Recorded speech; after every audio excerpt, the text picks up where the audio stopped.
Y vamos a hablar acerca de recuperar la audición. Recupera tu audición y eso es muy importante. ¿Por qué? Porque, bueno, obviamente es algo que cada vez se está complicando más la cuestión del auditiva por la contaminación ambiental también, la contaminación de tanto ruido, bueno, a veces hasta la misma televisión que pone unos anuncios con un volumen que así lo pone uno como medio histérico, no se diga los autos, en fin. Yo creo que aquí la hipoacusia o disminución de la audición, pérdida auditiva o inclusive sordera, también conocida, es definitivamente la incapacidad total o parcial para poder oír. Yo creo que aquí, doctor, y bueno, nuestro invitado, que agradecerte como siempre el apoyo, ha sido el más asiduo, doctor, colaborador, te agradezco mucho el apoyo que estás dando a nuestro programa antes que nada. Y bueno, pues nuevamente seguir con estos temas. Esto de la sordera, yo creo que también es un punto que nos está afectando mucho, ¿no, doctor? Sí, así es, Ricardo, gracias por invitarme, es un placer estar aquí con ustedes. Gracias, doctor. Sí, la sordera o hipoacusia en la actualidad es un mal social y de hecho hay programas a nivel gubernamental muy importantes dirigidos a los niños para tratar de recuperar esa audición y pronto vas a oír hablar de ellos. Está bien. Esto es a nivel federal y en otros estados ya se está dando y pronto estaremos también aquí en Jalisco. Perfecto. Pero en cuanto a lo que es la hipoacusia, pues esta la podemos dividir en una hipoacusia de tipo conductivo, es decir, todas las ondas sonoras, la energía sonora que capta nuestro oído que pasa a través primero la oreja, el conducto auditivo externo y luego llega a la membrana timpánica, que es lo que conocemos como tamborcito. Exacto. Y luego a través de ahí, de la cadena ossicular, que es martillo, yunque y estribo, pasa hasta la platina y hasta lo que es el oído interno, que es el caracol. Y ahí en el caracol se estimulan, esta energía se convierte de ser una energía mecánica a una energía química a través del órgano de Corti que está en la cóclea, en el oído interno, y esta energía química se convierte en energía eléctrica para que pase a través del nervio hasta el cerebro. Maravilla, ¿no? Una maravilla. Sí. Si cualquiera de estos puntos está alterado, entonces vamos a tener una hipoacusia. Correcto, o una disminución, para poder, auditiva. la capacidad para captar los sonidos. Entonces, digamos que hay dos tipos de hipoacusia. Estamos hablando ahorita de la conductiva. La segunda más importante sería la que hablaríamos más adelante, doctor, que es la neurosensorial. ¿Sí? Así correcto. Es. Las causas, ¿por qué empezamos a perder el oído, doctor? Bien, puede ser muy simple, un cuerpo extraño en el conducto auditivo externo, cerumen o cerilla en el conducto, algo que obstruya el conducto auditivo externo. Cualquier cosa que nos obstruya nos va a provocar una hipoacusia conductiva. Y entonces lo que hay que hacer es, o bien procesos inflamatorios que lleguen a cerrar totalmente el conducto y estos se acompañarían de dolor en un momento dado. Claro. Esto en el conducto. También hay causas congénitas que no se desarrolla el conducto y habrá que abrirlo y el tratamiento es quirúrgico o es diferente. También las alteraciones inflamatorias, es decir, alteraciones a nivel de la membrana timpánica. Aquí podemos observar lo que es la oreja y aquí ya se está explorando el conducto auditivo externo con el otoscopio. Los niños, ¿verdad? Que son los que más sufren. Ellos sufren, ellos captan estas imágenes. Y aquí tenemos lo que hablábamos, procesos inflamatorios, una membrana timpánica abombada, que no se nota bien la cadena ossicular, se ve enrojecida, se ven cambios en su estructura y está a punto de salir líquido. En este momento, este paciente, que si tiene esta membrana timpánica, a la observación tenemos esto, seguro tiene mucho dolor y tiene hipoacusia. Correcto. Aquí observamos otra membrana, este es un oído izquierdo, igual, abombada totalmente, muy eritematosa, hay líquido transtimpánico. El paciente por lo menos tiene una pérdida auditiva de 30 a 40 decibeles, además de presentar dolor o bien no entender por completo las palabras al momento que ésta se presentan. ¿Puede ocurrir, por ejemplo, en estos casos mareo, vértigo? Sí, se pueden acompañar de vértigo, se acompaña también de la voz como un eco al momento de hablar. Correcto. Porque en ocasiones se escucha uno, digamos, por dentro, entre comillas. Así ¿no? es eso. Correcto. Así es. La cuestión de los niños, bueno, viene la temporada inclusive vacacional, En este caso, la otitis externa es uno de los puntos importantes que entra agua, entra arenillas, etcétera. Ahorita en esta temporada, una recomendación directa sobre la otitis externa, doctor. Bien, número 1, asegurar que no haya cerumen en el conducto. Claro. Que esté limpio, ya que entra el agua y tenga la facilidad de salir, porque con el agua de la alberca, principalmente albercas, no tanto el agua de mar. El agua de mar salada tiene menos efecto de contaminación, aunque puede ser. Las albercas nos dan un poco más de problemas, de hecho le llamamos otitis del nadador. Exacto. Y aquí lo que ocurre es, si hay cerumen, se queda atrapada agua. El cambio de pH, la piel es muy sensible y entonces viene una inflamación. Y como tenemos bacterias que son saprófitas, que es normal que se encuentren ahí. O sea, no causan enfermedad, no, pero están pero ahí. si hay inflamación, entonces van a ocasionar un proceso infeccioso. Claro.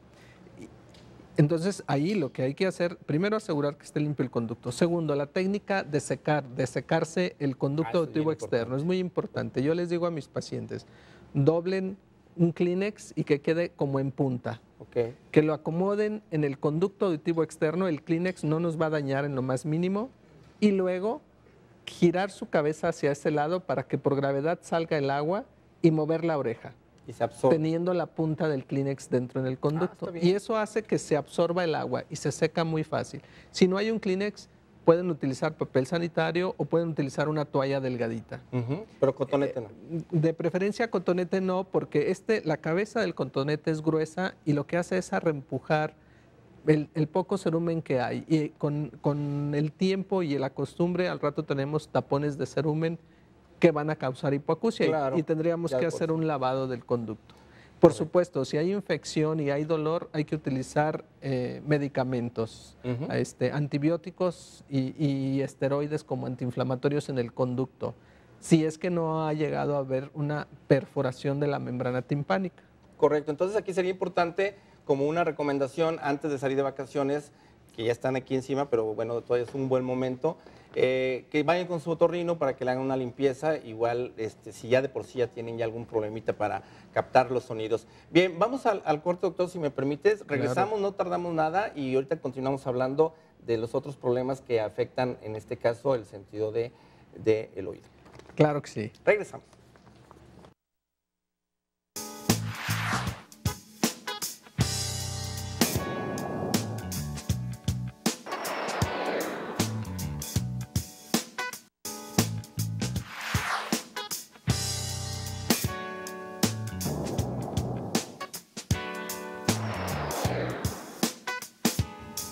Bien, pues estábamos hablando antes del corte acerca de lo que es la hipoacusia o sordera de tipo conductiva, o principalmente ocasionado por problemas de otitis externa.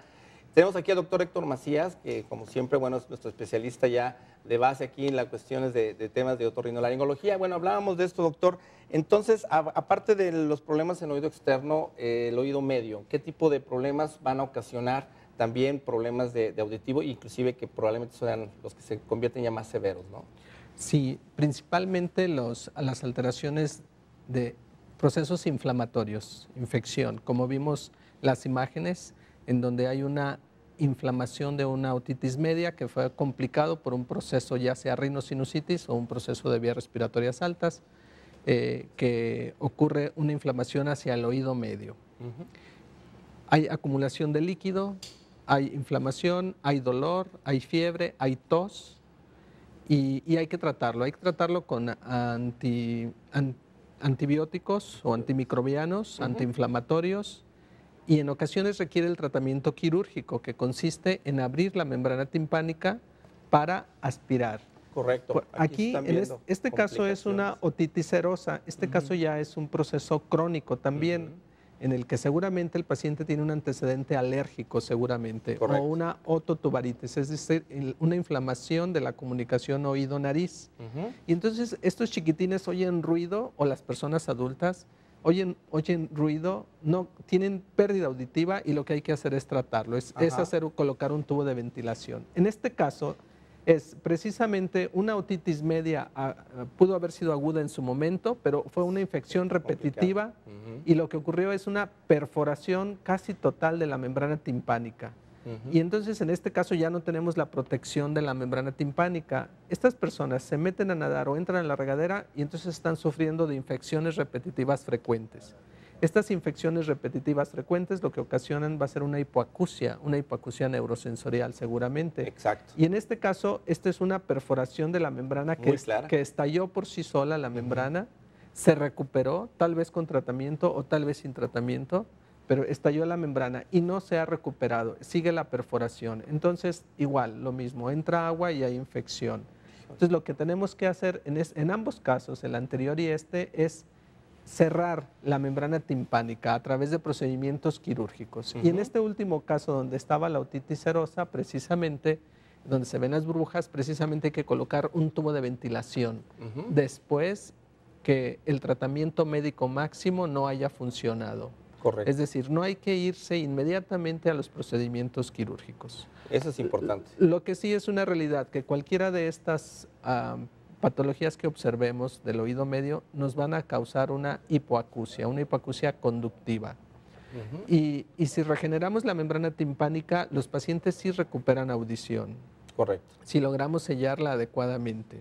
Pero también hay otras patologías que no solamente las inflamatorias que nos causan pérdida auditiva, también aquellas en donde la cadena ossicular está fija, firme, que no se puede mover, como es la otoesclerosis. Exacto. ¿Sí? En donde el estribo no puede moverse en la platina, es decir, donde termina el oído medio y va a empezar el oído interno. Correcto. Y entonces esa otoesclerosis, esa calcificación de la platina, evita que los pacientes se escuchen. El oído interno está muy bien, el nervio está muy bien, pero esa zona está fija y por lo tanto hay pérdida auditiva. Y se presenta más en mujeres y tiene una aceleración importante de pérdida auditiva durante los embarazos. Se le llama otoesclerosis. Correcto. Esa es otra causa de pérdida auditiva, o que se rompa la cadena ossicular, ya sea por algún accidente, alguna fractura, o que haya reabsorción de huesecillos por alguna enfermedad autoinmune. Perfecto. Y bueno, esto todo relacionado con la hipoacusia conductiva. Sí. Hablando de la última, y sé que tú eres un especialista en lo que es implante coclear, creo que es una gran oportunidad y viene algo con mucho futuro pues para aquellas personas que tienen este tipo de problemas. ¿Qué nos puedes hablar de ella? Bien, el otro tipo de hipoacusia es la hipoacusia neurosensorial, es decir, la pérdida auditiva en relación a lo que es el órgano de córtex, el oído interno. La cóclea está dejando de funcionar y hay muchas causas que ocasionan esta pérdida auditiva. Exacto. Aquí lo que se requiere definitivamente es, dependiendo la profundidad, se requiere prótesis auditivas, dependiendo del tipo de hipoacusia, y aparatos, si es necesario, implante coclear o implantes óseo integrados también, depende. Está interesante, a ver si luego hacemos un programa sobre eso. Yo creo que es hablar, de verdad, que hablar de eso es bastante. Como una hora. Claro, no, hacemos otro programa, por supuesto, porque yo creo que esta promesa de que pueda haber ya soluciones hasta personas que probablemente nunca en su vida han oído un sonido o escuchado un sonido, bueno, qué padre sería esto, ¿no? Ahora, aquí en este caso, digamos, el punto muy importante es no irse a la cirugía. Tú lo acabas de comentar, pero también es importante que el paciente acuda rápidamente al médico. ¿Cuándo es cuando debe de acudir a su médico? Bien, y qué bueno que me lo mencionas. Número uno, si hay una pérdida auditiva súbita, es una emergencia médica. Sí. Y hay que ver lo más pronto posible a su médico. Correcto. ¿Sí? Dos, cuando socialmente la persona siente que le está afectando y tiende a aislarse porque ya no escucha bien o no entiende lo que escucha. Eso es muy importante. Y finalmente también en los niños, sobre todo los niños, porque el lenguaje se aprende en el primer año de vida y entonces hay que estimularlos cuando detectamos una hipoacusia. Cierto. Y de ahí los programas neonatales para detección oportuna auditiva neonatal, que ya se hace un test o un screening o un diagnóstico, el tamiz auditivo, detectar a estos chiquitines y estimularlos lo más pronto posible. Correcto. Y si es necesario y requieren, bueno, prótesis auditivas primero y luego después viene lo que es el implante coclear. El implante coclear funciona también muy bien Perdón que me regrese con los niños. Es Sí, adelante. importante implantarlo a más temprana edad a los niños porque si lo implantamos entre los 2 y 3 años de edad, a los 6 años de edad van a una escuela normal Ah, qué padre. con su implante coclear. Excelente. En el caso de los adultos que pierden la audición, es decir, son postlinguales, es decir, aprendieron a hablar, aprendieron el lenguaje, integraron el lenguaje en sus neuronas y su significado. Si llegan a perder la audición, a estos pacientes se les pone un implante coclear y al año prácticamente vuelven a tener una audición prácticamente normal y una comunicación normal Después de un año. después de un año de implantados. Ujú. Los difíciles son aquellos pacientes que pasan los 7 y 8 o 12 años de edad y que tratamos de implantarlos. Ellos muy difícil aprenderán a desarrollar lenguaje. Sí escucharán ruidos, escucharán muchos sonidos del medio ambiente y entenderán muchas palabras, pero no logran desarrollar el lenguaje tan rápido. Tardan un proceso de 10 e incluso hasta 20 Qué años. diferencia. Entonces, el tratamiento oportuno es lo Claro. mejor. Y en la actualidad hay estudios ya en Europa en donde hay gentes que son sordas de un solo oído y anteriormente se decía que no estaba indicado el implante coclear cuando era una sordera unilateral. Ujú. Ahora sabemos que sí lo podemos utilizar también.